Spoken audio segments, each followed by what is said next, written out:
Ivan the Fool, Lev Nikolayevich Tolstoy, Chapter 1. In a certain kingdom there lived a rich peasant, who had 3 sons: Simeon, a soldier; Taras Bryukin, fat man; and Ivan, a fool; and 1 daughter, Melania, born dumb. Simeon went to war, to serve the Tsar; Taras went to a city and became a merchant; and Ivan, with his sister, remained at home to work on the farm. For his valiant service in the army, Simeon received an estate with high rank, and married a noble's daughter. Besides his large pay, he was in receipt of a handsome income from his estate, yet he was unable to make ends meet. What the husband saved, the wife wasted in extravagance. One day Simeon went to the estate to collect his income, when the steward informed him that there was no income, saying, "We have neither horses, cows, fishing nets, nor implements. It is necessary first to buy everything, and then to look for income." Simeon thereupon went to his father and said, "You are rich, Bashushka, little father, but you have given nothing to me. Give me 1/3 of what you possess as my share, and I will transfer it to my estate."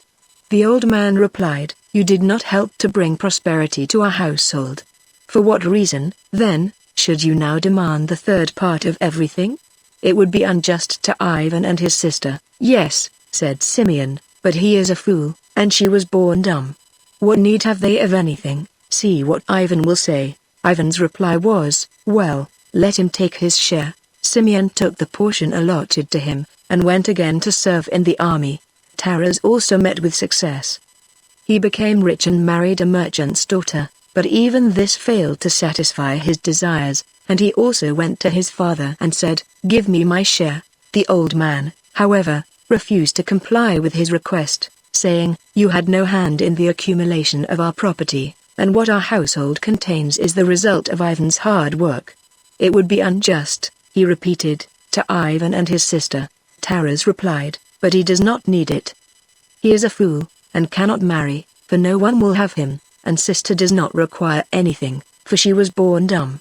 Turning then to Ivan he continued, "Give me half the grain you have, and I will not touch the implements or fishing nets, and from the cattle I will take only the dark mare, as she is not fit to plow." Ivan laughed and said, "Well, I will go and arrange matters so that Taras may have his share." Whereupon Taras took the brown mare with the grain to town, leaving Ivan with 1 old horse to work on as before and support his father, mother, and sister. Chapter 2. It was disappointing to the Starichet, old devil, that the brothers did not quarrel over the division of the property, and that they separated peacefully, and he cried out, calling his 3 small devils, Chishonki. "See here," said he, "there are living 3 brothers: Simeon the soldier, Taras Bryukin, and Ivan the fool. It is necessary that they should quarrel. Now they live peacefully, and enjoy each other's hospitality. The fool spoiled all my plans. Now you 3 go and work with them in such a manner that they will be ready to tear each other's eyes out." "Can you do this?" "We can," they replied. "How will you accomplish it?" "In this way, we will first ruin them to such an extent that they will have nothing to eat, and we will then gather them together in one place where we are sure that they will fight." "Very well, I see you understand your business. Go, and do not return to me until you have created a feud between the 3 brothers, or I will skin you alive." The 3 small devils went to a swamp to consult as to the best means of accomplishing their mission. They disputed for a long time, each one wanting the easiest part of the work, and not being able to agree, concluded to draw lots, by which it was decided that the one who was first finished had to come and help the others. This agreement being entered into, they appointed a time when they were again to meet in the swamp to find out who was through and who needed assistance. The time having arrived, the young devils met in the swamp as agreed, when each related his experience. The first, who went to Simeon, said, "I have succeeded in my undertaking, and tomorrow Simeon returns to his father." His comrades, eager for particulars, inquired how he had done it. "Well," he began, "the first thing I did was to blow some courage into his veins, and, on the strength of it, Simeon went to the Tsar and offered to conquer the whole world for him. The emperor made him commander-in-chief of the forces, and sent him with an army to fight the viceroy of India. Having started on their mission of conquest, they were unaware that I, following in their wake, had wet all their powder. I also went to the Indian ruler and showed him how I could create numberless soldiers from straw. Simeon's army, seeing that they were surrounded by such a vast number of Indian warriors of my creation, became frightened, and Simeon commanded to fire from cannons and rifles, which of course they were unable to do. The soldiers, discouraged, retreated in great disorder. Thus Simeon brought upon himself the terrible disgrace of defeat. His estate was confiscated, and tomorrow he is to be executed. All that remains for me to do, therefore, concluded the young devil, is to release him tomorrow morning. Now, then, who wants my assistance? The second small devil, from Taraz, then related his story. I do not need any help, he began. My business is also all right. My work with Taraz will be finished in 1 week. In the first place I made him grow thin. He afterward became so covetous that he wanted to possess everything he saw, and he spent all the money he had in the purchase of immense quantities of goods. When his capital was gone he still continued to buy with borrowed money, and has become involved in such difficulties that he cannot free himself. At the end of 1 week the date for the payment of his notes will have expired, and, his goods being seized upon, he will become a bankrupt, and he also will return to his father. At the conclusion of this narrative they inquired of the third devil how things had fared between him and Ivan. Well, said he, my report is not so encouraging. The first thing I did was to spit into his jug of quace, a sour drink made from rye, which made him sick at his stomach. He afterward went to plough his summer fallow, but I made the soil so hard that the plough could scarcely penetrate it. I thought the fool would not succeed, but he started to work nevertheless. Moaning with pain, he still continued to labor. I broke one plough, but he replaced it with another, fixing it securely, and resumed work. Going beneath the surface of the ground I took hold of the ploughshares, but did not succeed in stopping Ivan. He pressed so hard, and the coulter was so sharp, that my hands were cut, and despite my utmost efforts, he went over all but a small portion of the field. He concluded with, "Come, brothers, and help me, for if we do not conquer him our whole enterprise will be a failure. If the fool is permitted successfully to conduct his farming, they will have no need, for he will support his brothers." Chapter 3. Ivan having succeeded in ploughing all but a small portion of his land, he returned the next day to finish it. The pain in his stomach continued, but he felt that he must go on with his work. He tried to start his plough, but it would not move, it seemed to have struck a hard root. It was the small devil in the ground who had wound his feet around the ploughshares and held them. This is strange, thought Ivan. There were never any roots here before, and this is surely one. Ivan put his hand in the ground, and, feeling something soft, grasped and pulled it out. It was like a root in appearance, but seemed to possess life. Holding it up he saw that it was a little devil. Disgusted, he exclaimed, "See the nasty thing," and he proceeded to strike it a blow, intending to kill it, when the young devil cried out, "Do not kill me, and I will grant your every wish. What can you do for me? Tell me what it is you most wish for." The little devil replied. Ivan, peasant fashion, scratched the back of his head as he thought, and finally he said, "I am dreadfully sick at my stomach. Can you cure me?" "I can," the little devil said. "Then do so." The little devil bent toward the earth and began searching for roots, and when he found them he gave them to Ivan, saying, "If you will swallow some of these you will be immediately cured of whatsoever disease you are afflicted with." Ivan did as directed, and obtained instant relief. "I beg of you to let me go now," the little devil pleaded. "I will pass into the earth, never to return." "Very well, you may go, and God bless you." And as Ivan pronounced the name of God, the small devil disappeared into the earth like a flash, and only a slight opening in the ground remained. Ivan placed in his hat what roots he had left, and proceeded to plough. Soon finishing his work, he turned his plough over and returned home. When he reached the house he found his brother Simeon and his wife seated at the supper table. His estate had been confiscated, and he himself had barely escaped execution by making his way out of prison, and having nothing to live upon had come back to his father for support. Turning to Ivan he said, "I came to ask you to care for us until I can find something to do." "Very well," Ivan replied, "you may remain with us." Just as Ivan was about to sit down to the table Simeon's wife made a wry face, indicating that she did not like the smell of Ivan's sheepskin coat, and turning to her husband she said, I shall not sit at the table with a mujik, peasant, who smells like that. Simeon the soldier turned to his brother and said, My lady objects to the smell of your clothes. You may eat in the porch. Ivan said, Very well, it is all the same to me. I will soon have to go and feed my horse anyway. Ivan took some bread in one hand, and his kaftan, coat, in the other, and left the room. Chapter 4. The small devil finished with Simeon that night, and according to agreement went to the assistance of his comrade who had charge of Ivan, that he might help to conquer the fool. He went to the field and searched everywhere, but could find nothing but the hole through which the small devil had disappeared. Well, this is strange, he said, something must have happened to my companion, and I will have to take his place and continue the work he began. The fool is through with his plowing, so I must look about me for some other means of compassing his destruction. I must overflow his meadow and prevent him from cutting the grass. The little devil accordingly overflowed the meadow with muddy water, and, when Ivan went at dawn next morning with his scythe set and sharpened and tried to mow the grass, he found that it resisted all his efforts and would not yield to the implement as usual. Many times Ivan tried to cut the grass, but always without success. At last, becoming weary of the effort, he decided to return home and have his scythe again sharpened, and also to procure a quantity of bread, saying, I will come back here and will not leave until I have mown all the meadow, even if it should take a whole week. Hearing this, the little devil became thoughtful, saying, that Ivan is a kulak, hard case, and I must think of some other way of conquering him. Ivan soon returned with his sharpened scythe and started to mow. The small devil hid himself in the grass, and as the point of the scythe came down he buried it in the earth and made it almost impossible for Ivan to move the implement.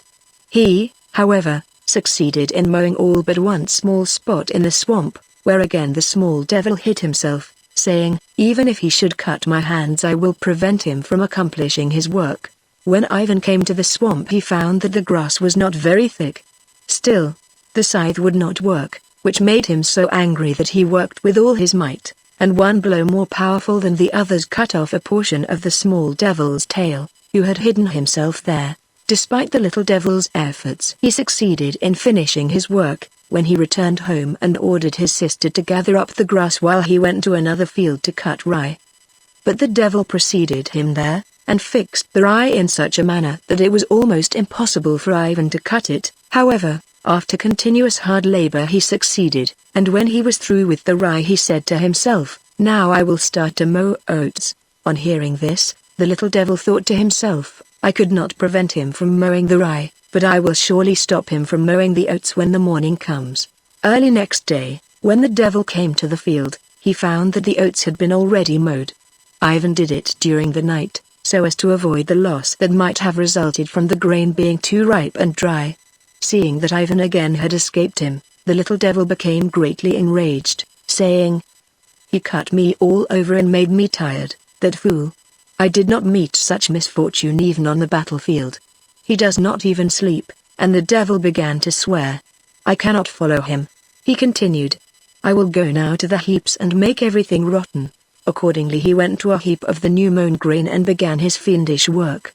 After wetting it he built a fire and warmed himself, and soon was fast asleep. Ivan harnessed his horse, and, with his sister, went to bring the rye home from the field. After lifting a couple of sheaves from the first heap his pitchfork came into contact with the little devil's back, which caused the latter to howl with pain and to jump around in every direction. Ivan exclaimed, See here. What nastiness! You again here? I am another one, said the little devil. That was my brother. I am the one who was sent to your brother Simeon. Well, said Ivan, it matters not who you are.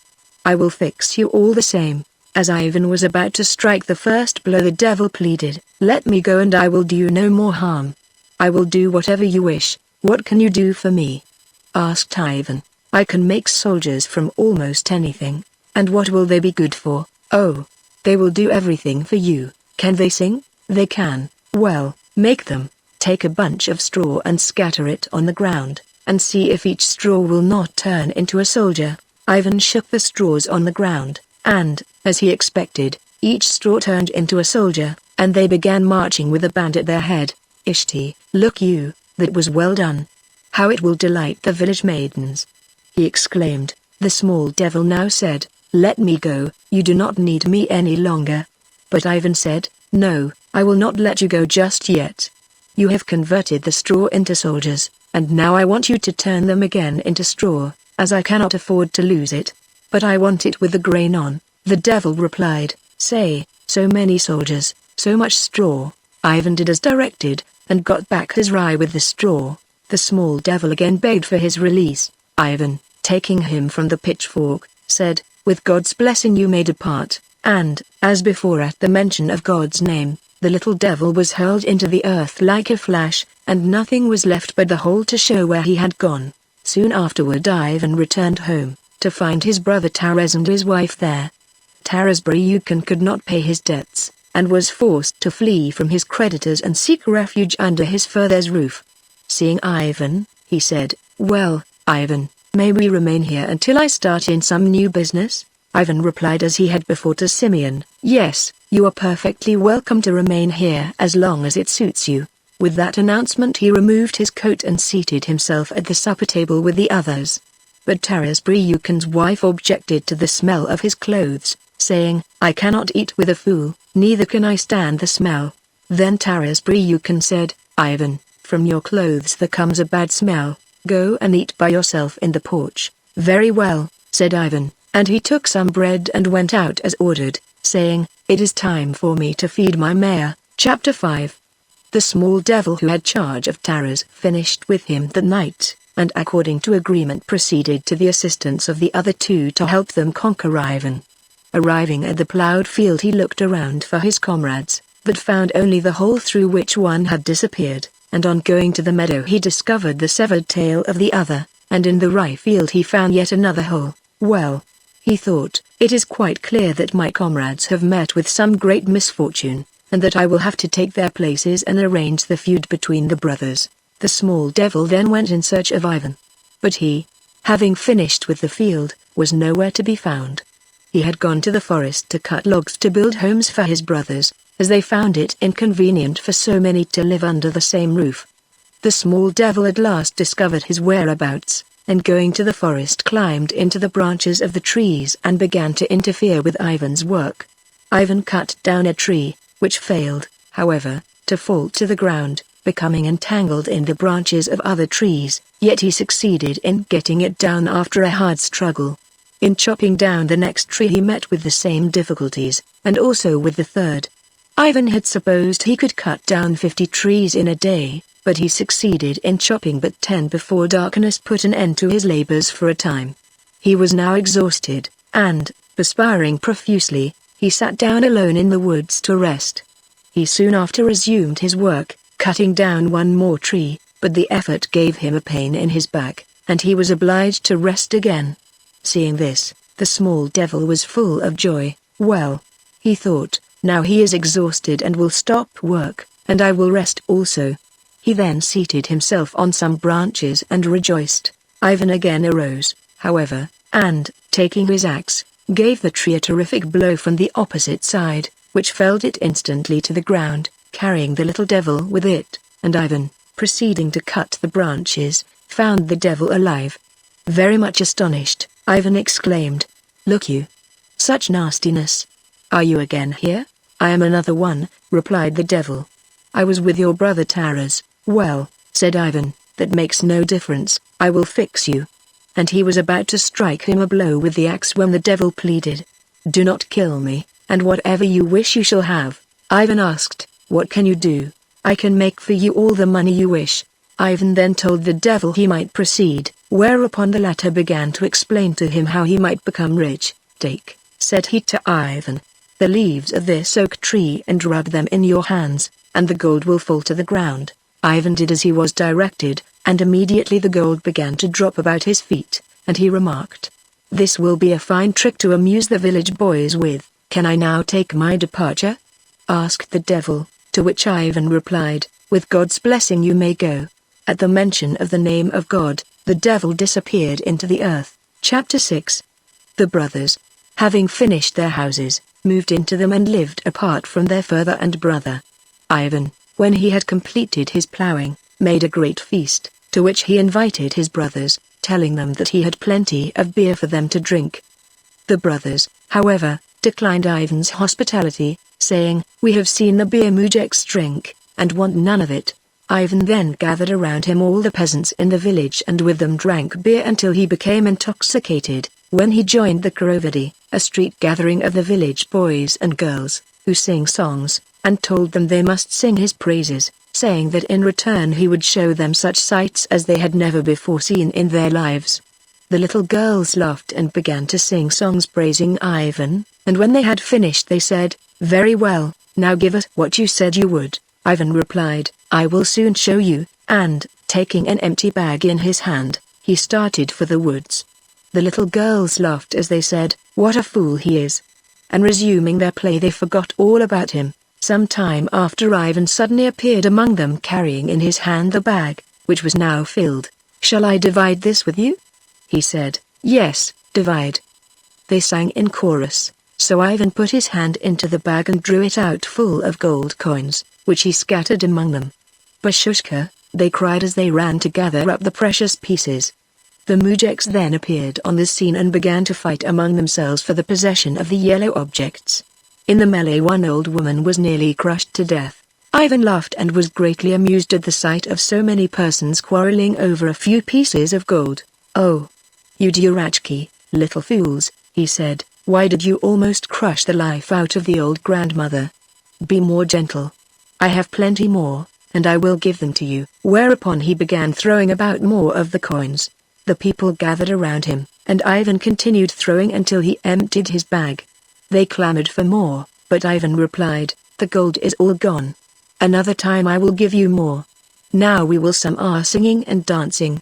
The little children sang, but Ivan said to them, "Your songs are no good." The children said, "Then show us how to sing better." To this Ivan replied, "I will show you people who can sing better than you." With that remark Ivan went to the barn and, securing a bundle of straw, did as the little devil had directed him, and presently a regiment of soldiers appeared in the village street, and he ordered them to sing and dance. The people were astonished and could not understand how Ivan had produced the strangers. The soldiers sang for some time, to the great delight of the villagers, and when Ivan commanded them to stop they instantly ceased. Ivan then ordered them off to the barn, telling the astonished and mystified mujiks that they must not follow him. Reaching the barn, he turned the soldiers again into straw and went home to sleep off the effects of his debauch. Chapter 7. The next morning, Ivan's exploits were the talk of the village, and news of the wonderful things he had done reached the ears of his brother Simeon, who immediately went to Ivan to learn all about it. "Explain to me," he said, "from whence did you bring the soldiers, and where did you take them, and what do you wish to know for?" Asked Ivan. "Why, with soldiers we can do almost anything we wish. Whole kingdoms can be conquered," replied Simeon. This information greatly surprised Ivan, who said, "Well, why did you not tell me about this before? I can make as many as you want." Ivan then took his brother to the barn, but he said, "While I am willing to create the soldiers, you must take them away from here, for if it should become necessary to feed them, all the food in the village would last them only one day." Simeon promised to do as Ivan wished, whereupon Ivan proceeded to convert the straw into soldiers. Out of one bundle of straw he made an entire regiment. In fact, so many soldiers appeared as if by magic that there was not a vacant spot in the field. Turning to Simeon, Ivan said, "Well, is there a sufficient number?" Beaming with joy, Simeon replied, "Enough. Enough."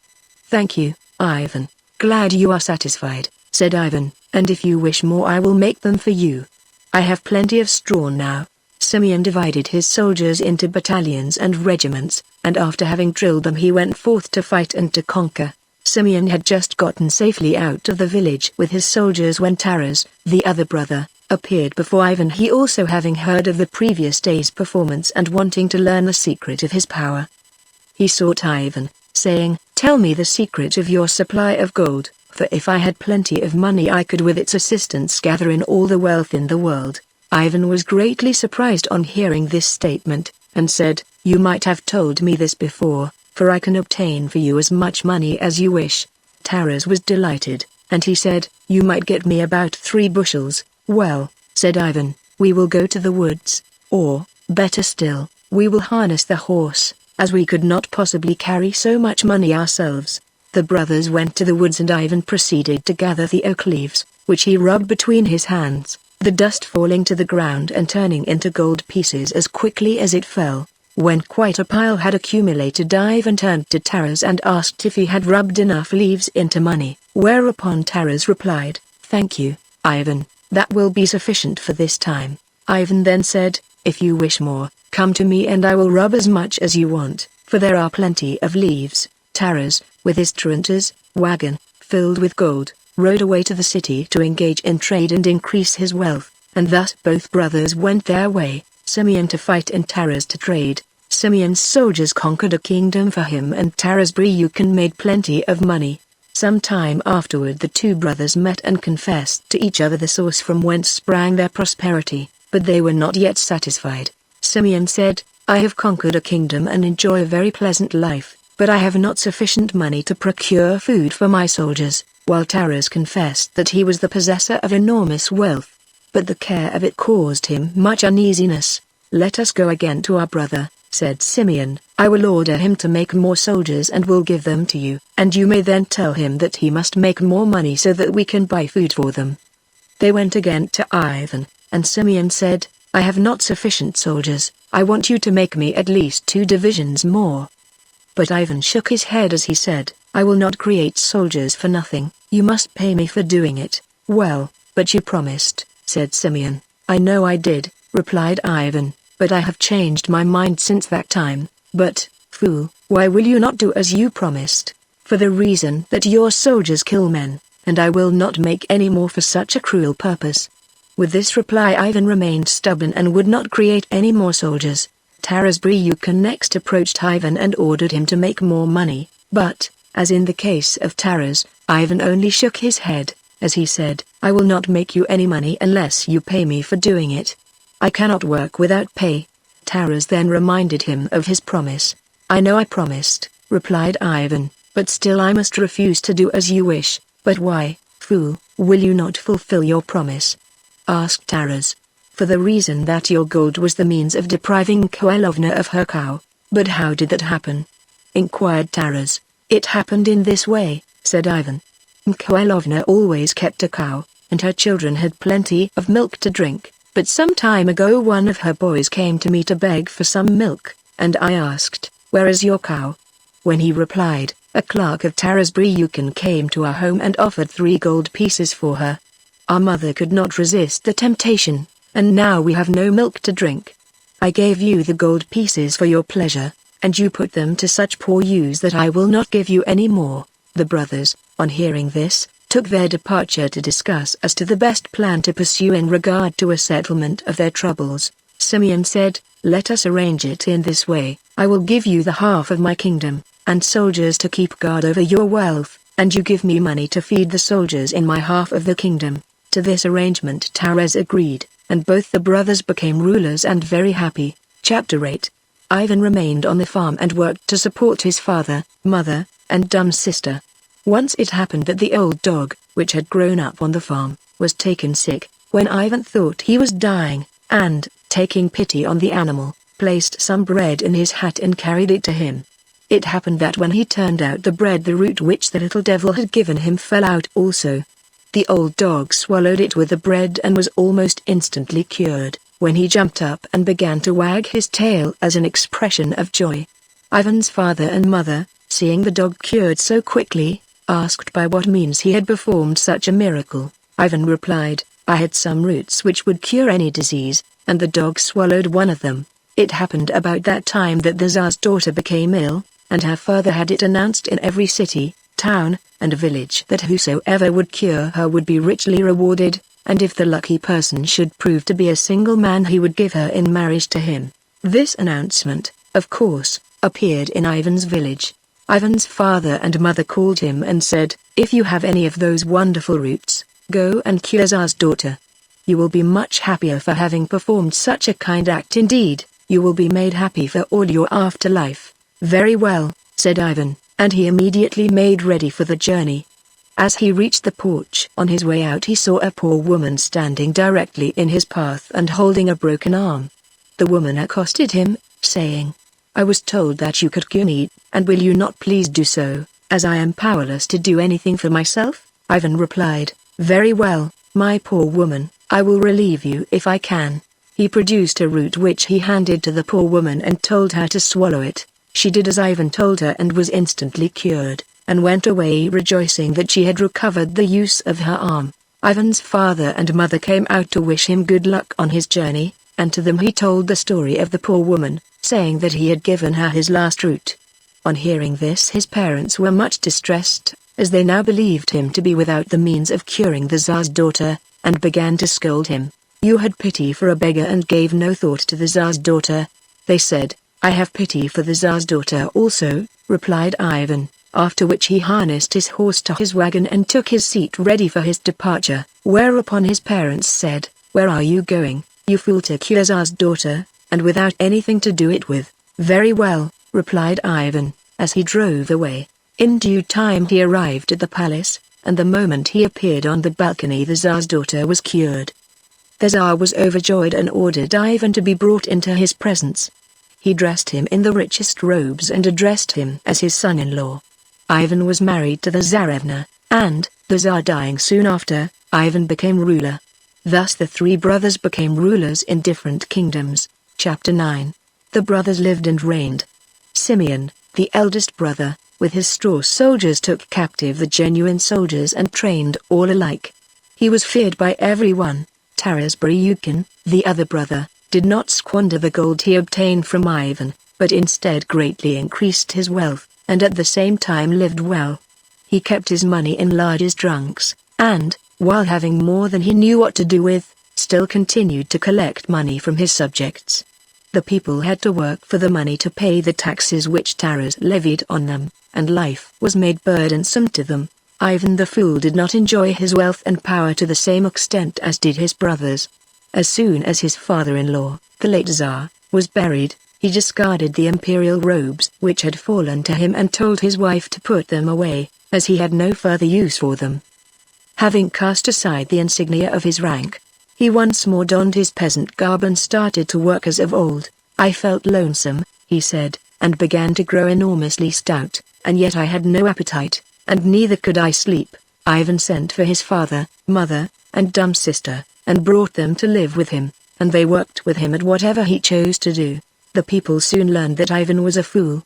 His wife one day said to him, the people say you're a fool, Ivan. Well, let them think so if they wish, he replied. His wife pondered this reply for some time, and at last decided that if Ivan was a fool she also was one, and that it would be useless to go contrary to her husband, thinking affectionately of the old proverb that where the needle goes the thread also. She therefore cast aside her magnificent robes, and, putting them into the trunk with Ivan's, dressed herself in cheap clothing and joined her dumb sister-in-law, with the intention of learning to work. She succeeded so well that she soon became a great help to Ivan. Seeing that Ivan was a fool, all the wise men left the kingdom and only the fools remained. They had no money, their wealth consisting only of the products of their labor. But they lived peacefully together, supported themselves in comfort, and had plenty to spare for the needy and afflicted. Chapter 10. The old devil grew tired of waiting for the good news which he expected the little devils to bring him. He waited in vain to hear of the ruin of the brothers, so he went in search of the emissaries which he had sent to perform that work for him. After looking around for some time, and seeing nothing but the 3 holes in the ground, he decided that they had not succeeded in their work and that he would have to do it himself. The old devil next went in search of the brothers, but he could learn nothing of their whereabouts. After some time he found them in their different kingdoms, contented and happy. This greatly incensed the old devil, and he said, I will now have to accomplish their mission myself. He first visited Simeon the soldier, and appeared before him as a voivoda, general, saying, You, Simeon, are a great warrior, and I also have had considerable experience in warfare, and am desirous of serving you. Simeon questioned the disguised devil, and seeing that he was an intelligent man took him into his service. The new general taught Simeon how to strengthen his army until it became very powerful. New implements of warfare were introduced. Cannons capable of throwing 100 balls a minute were also constructed, and these, it was expected, would be of deadly effect in battle. Simeon, on the advice of his new general, ordered all young men above a certain age to report for drill. On the same advice Simeon established gun shops, where immense numbers of cannons and rifles were made. The next move of the new general was to have Simeon declare war against the neighboring kingdom. This he did, and with his immense army marched into the adjoining territory, which he pillaged and burned, destroying more than half the enemy's soldiers. This so frightened the ruler of the country that he willingly gave up half of his kingdom to save the other half. Simeon, overjoyed at his success, declared his intention of marching into Indian territory and subduing the viceroy of that country. But Simeon's intentions reached the ears of the Indian ruler, who prepared to do battle with him. In addition to having secured all the latest implements of warfare, he added still others of his own invention. He ordered all boys over 14 and all single women to be drafted into the army, until its proportions became much larger than Simeon's. His cannons and rifles were of the same pattern as Simeon's, and he invented a flying machine from which bombs could be thrown into the enemy's camp. Simeon went forth to conquer the viceroy with full confidence in his own powers to succeed. This time luck forsook him, and instead of being the conqueror he was himself conquered. The Indian ruler had so arranged his army that Simeon could not even get within shooting distance, while the bombs from the flying machine carried destruction and terror in their path, completely routing his army, so that Simeon was left alone. The viceroy took possession of his kingdom and Simeon had to fly for his life. Having finished with Simeon, the old devil next approached Taras. He appeared before him disguised as one of the merchants of his kingdom, and established factories and began to make money. The merchant paid the highest price for everything he purchased, and the people ran after him to sell their goods. Through this merchant they were enabled to make plenty of money, paying up all their arrears of taxes as well as the others when they came due. Taras was overjoyed at this condition of affairs and said, "Thanks to this merchant, now I will have more money than before, and life will be much pleasanter for me." He wished to erect new buildings, and advertised for workmen, offering the highest prices for all kinds of labor. Taras thought the people would be as anxious to work as formerly, but instead he was much surprised to learn that they were working for the merchant. Thinking to induce them to leave the merchant, he increased his offers, but the former, equal to the emergency, also raised the wages of his workmen. Taras, having plenty of money, increased the offers still more, but the merchant raised them still higher and got the better of him. Thus, defeated at every point, Taras was compelled to abandon the idea of building. Taras next announced that he intended laying out gardens and erecting fountains, and the work was to be commenced in the fall, but no one came to offer his services, and again he was obliged to forego his intentions. Winter set in, and Taras wanted some sable fur with which to line his greatcoat, and he sent his man to procure it for him, but the servant returned without it, saying, "There are no sables to be had. The merchant has bought them all, paying a very high price for them." Taras needed horses and sent a messenger to purchase them, but he returned with the same story as on former occasions that none were to be found, the merchant having bought them all to carry water for an artificial pond he was constructing. Taras was at last compelled to suspend business, as he could not find anyone willing to work for him. They had all gone over to the merchant's side. The only dealings the people had with Taras were when they went to pay their taxes. His money accumulated so fast that he could not find a place to put it, and his life became miserable. He abandoned all idea of entering upon the new venture, and only thought of how to exist peaceably. This he found it difficult to do, for, turn which way he would, fresh obstacles confronted him. Even his cooks, coachmen, and all his other servants forsook him and joined the merchant. With all his wealth he had nothing to eat, and when he went to market he found the merchant had been there before him and had bought up all the provisions. Still, the people continued to bring him money. Taras at last became so indignant that he ordered the merchant out of his kingdom. He left, but settled just outside the boundary line, and continued his business with the same result as before, and Taras was frequently forced to go without food for days. It was rumored that the merchant wanted to buy even Taras himself. On hearing this the latter became very much alarmed and could not decide as to the best course to pursue. About this time his brother Simeon arrived in the kingdom, and said, "Help me, for I have been defeated and ruined by the Indian viceroy." Taras replied, "How can I help you, when I have had no food myself for 2 days?" Chapter 11. The Old Devil, having finished with the second brother, went to Ivan the Fool. This time he disguised himself as a general, the same as in the case of Simeon, and, appearing before Ivan, said, "Get an army together. It is disgraceful for the ruler of a kingdom to be without an army. You call your people to assemble, and I will form them into a fine large army." Ivan took the supposed general's advice, and said, "Well, you may form my people into an army, but you must also teach them to sing the songs I like." The old devil then went through Ivan's kingdom to secure recruits for the army, saying, "Come, shave your heads. The heads of recruits are always shaved in Russia, and I will give each of you a red hat and plenty of vodka, whiskey." At this the fools only laughed, and said, "We can have all the vodka we want, for we distill it ourselves, and of hats, our little girls make all we want, of any color we please, and with handsome fringes." Thus was the devil foiled in securing recruits for his army, so he returned to Ivan and said, "Your fools will not volunteer to be soldiers. It will therefore be necessary to force them." "Very well," replied Ivan, "you may use force if you want to." The old devil then announced that all the fools must become soldiers, and those who refused, Ivan would punish with death. The fools went to the general, and said, "You tell us that Ivan will punish with death all those who refuse to become soldiers, but you have omitted to state what will be done with us soldiers. We have been told that we are only to be killed." "Yes, that is true," was the reply. The fools on hearing this became stubborn and refused to go.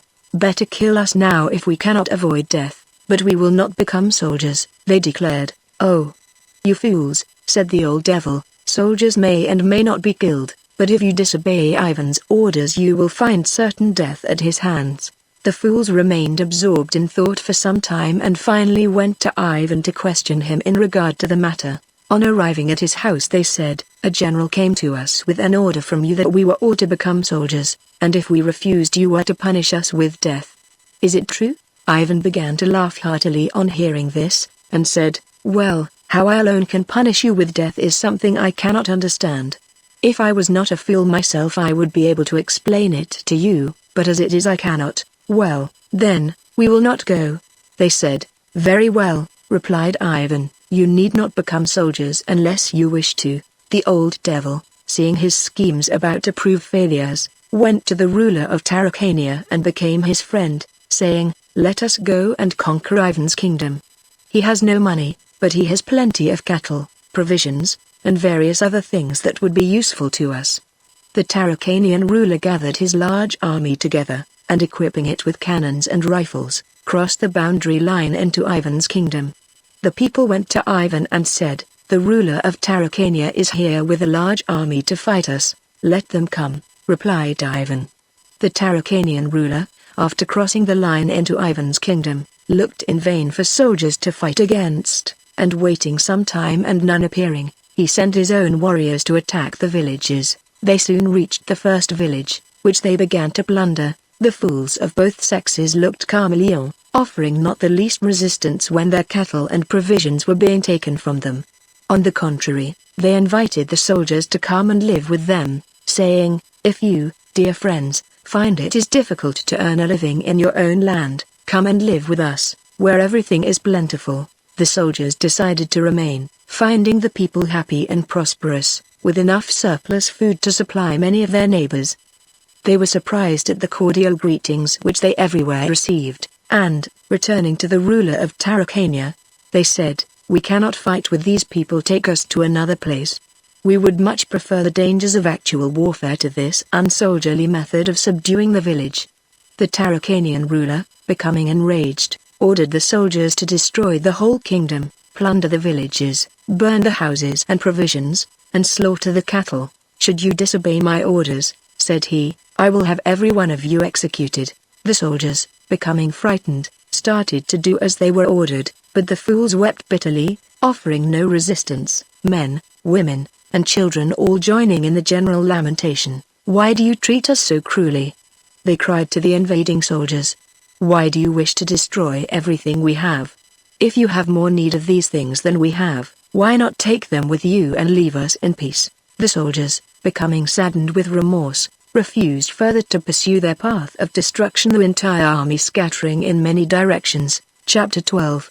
The old devil, failing to ruin Ivan's kingdom with soldiers, transformed himself into a nobleman, dressed exquisitely, and became one of Ivan's subjects, with the intention of compassing the downfall of his kingdom as he had done with that of Taras. The nobleman said to Ivan, "I desire to teach you wisdom and to render you other service. I will build you a palace and factories." "Very well," said Ivan, "you may live with us." The next day the nobleman appeared on the square with a sack of gold in his hand and a plan for building a house, saying to the people, "You are living like pigs, and I am going to teach you how to live decently. You are to build a house for me according to this plan. I will superintend the work myself, and will pay you for your services in gold," showing them at the same time the contents of his sack. The fools were amused. They had never before seen any money. Their business was conducted entirely by exchange of farm products or by hiring themselves out to work by the day in return for whatever they most needed. They therefore glanced at the gold pieces with amazement, and said, what nice toys they would be to play with. In return for the gold they gave their services and brought the nobleman the produce of their farms.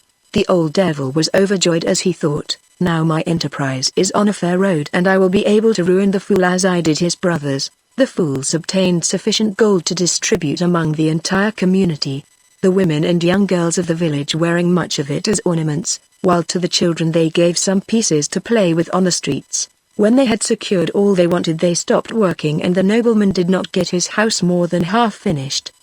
He had neither provisions nor cattle for the year, and ordered the people to bring him both. He directed them also to go on with the building of the palace and factories. He promised to pay them liberally in gold for everything they did. No one responded to his call. Only once in a while a little boy or girl would call to exchange eggs for his gold. Thus was the nobleman deserted, and, having nothing to eat, he went to the village to procure some provisions for his dinner. He went to one house and offered gold in return for a chicken, but was refused, the owner saying, "We have enough of that already and do not want any more." He next went to a fish woman to buy some herring, when she, too, refused to accept his gold in return for fish, saying, "I do not wish it, my dear man, I have no children to whom I can give it to play with. I have 3 pieces which I keep as curiosities only." He then went to a peasant to buy bread, but he also refused to accept the gold. "I have no use for it," said he, "unless you wish to give it for Christ's sake. Then it will be a different matter, and I will tell my barber, old woman, to cut a piece of bread for you." The old devil was so angry that he ran away from the peasant, spitting and cursing as he went. Not only did the offer to accept in the name of Christ anger him, but the very mention of the name was like the thrust of a knife in his throat. The old devil did not succeed in getting any bread, and in his efforts to secure other articles of food he met with the same failure. The people had all the gold they wanted, and what pieces they had they regarded as curiosities. They said to the old devil, "If you bring us something else in exchange for food, or come to ask for Christ's sake, we will give you all you want." But the old devil had nothing but gold, and was too lazy to work, and being unable to accept anything for Christ's sake, he was greatly enraged. "What else do you want?" he said. "I will give you gold with which you can buy everything you want, and you need labor no longer." But the fools would not accept his gold, nor listen to him. Thus the old devil was obliged to go to sleep hungry. Tidings of this condition of affairs soon reached the ears of Ivan. The people went to him and said, "What shall we do? This nobleman appeared among us. He is well dressed, he wishes to eat and drink of the best, but is unwilling to work, and does not beg for food for Christ's sake. He only offers everyone gold pieces. At first we gave him everything he wanted, taking the gold pieces in exchange just as curiosities, but now we have enough of them and refuse to accept any more from him. What shall we do with him? He may die of hunger." Ivan heard all they had to say, and told them to employ him as a shepherd, taking turns in doing so. The old devil saw no other way out of the difficulty and was obliged to submit. It soon came the old devil's turn to go to Ivan's house. He went there to dinner and found Ivan's dumb sister preparing the meal. She was often cheated by the lazy people, who while they did not work, yet ate up all the gruel. But she learned to know the lazy people from the condition of their hands. Those with great welts on their hands she invited first to the table, and those having smooth white hands had to take what was left. The old devil took a seat at the table. But the dumb girl, taking his hands, looked at them, and seeing them white and clean, and with long nails, swore at him and put him from the table. Ivan's wife said to the old devil, "You must excuse my sister-in-law. She will not allow anyone to sit at the table whose hands have not been hardened by toil, so you will have to wait until the dinner is over and then you can have what is left. With it you must be satisfied." The old devil was very much offended that he was made to eat with pigs, as he expressed it, and complained to Ivan, saying, "The foolish law you have in your kingdom, that all persons must work, is surely the invention of fools. People who work for a living are not always forced to labor with their hands." "Do you think wise men labor so?" Ivan replied. "Well, what do fools know about it? We all work with our hands, and for that reason you are fools," replied the devil.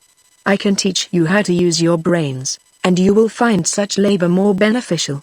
Ivan was surprised at hearing this, and said, "Well, it is perhaps not without good reason that we are called fools. It is not so easy to work with a brain." The old devil said, "You will not give me anything to eat because my hands have not the appearance of being oil-hardened, but you must understand that it is much harder to do brain work, and sometimes the head feels like bursting with the effort it is forced to make.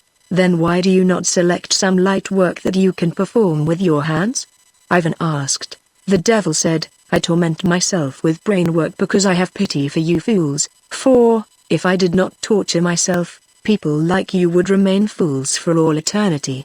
I have exercised my brain a great deal during my life, and now I am able to teach you." Ivan was greatly surprised and said, "Very well, teach us, so that when our hands are tired we can use our heads to replace them." The devil promised to instruct the people, and Ivan announced the fact throughout his kingdom. The devil was willing to teach all those who came to him how to use the head instead of the hands, so as to produce more with the former than with the latter. In Ivan's kingdom there was a high tower, which was reached by a long, narrow ladder leading up to the balcony, and Ivan told the old devil that from the top of the tower everyone could see him. So the old devil went up to the balcony and addressed the people. The fools came in great crowds to hear what the old devil had to say, thinking that he really meant to tell them how to work with the head. But the old devil only told them in words what to do, and did not give them any practical instruction. He said that men working only with their hands could not make a living. The fools did not understand what he said to them and looked at him in amazement, and then departed for their daily work. The old devil addressed them for 2 days from the balcony, and at the end of that time, feeling hungry, he asked the people to bring him some bread. But they only laughed at him and told him if he could work better with his head than with his hands he could also find bread for himself. He addressed the people for yet another day, and they went to hear him from curiosity, but soon left him to return to their work. Ivan asked, "Well, did the nobleman work with his head?" "Not yet," they said, "so far he has only talked." One day, while the old devil was standing on the balcony, he became weak, and, falling down, hurt his head against a pole. Seeing this, one of the fools ran to Ivan's wife and said, "The gentleman was at last commenced to work with his head." She ran to the field to tell Ivan, who was much surprised, and said, "Let us go and see him." He turned his horses' heads in the direction of the tower, where the old devil remained weak from hunger and was still suspended from the pole, with his body swaying back and forth and his head striking the lower part of the pole each time it came in contact with it. While Ivan was looking, the old devil started down the steps headfirst as they supposed, to count them. "Well," said Ivan. He told the truth after all that sometimes from this kind of work the head bursts. This is far worse than welts on the hands. The old devil fell to the ground head foremost. Ivan approached him, but at that instant the ground opened and the devil disappeared, leaving only a hole to show where he had gone. Ivan scratched his head and said, "See here, such nastiness. This is yet another devil. He looks like the father of the little ones." Ivan still lives, and people flock to his kingdom. His brothers come to him and he feeds them. To everyone who comes to him and says, "Give us food," he replies, "Very well, you are welcome. We have plenty of everything." There is only one unchangeable custom observed in Ivan's kingdom. The man with toil-hardened hands is always given a seat at the table, while the possessor of soft white hands must be contented with what is left.